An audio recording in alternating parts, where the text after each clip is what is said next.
The Daily News.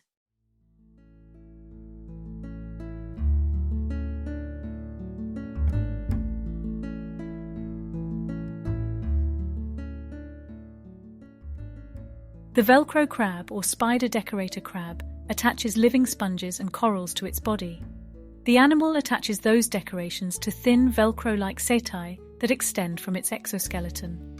These setae have a hooked structure that ensures that the pieces of decoration stay in place. This behavior in Margidae crabs can have a number of functions, like storing surplus food, mediating intraspecific interactions, and hiding from or attracting prey. Most research, though, suggests that it's primarily used to avoid predators. This crab is widespread throughout the waters of the Indo-West Pacific area.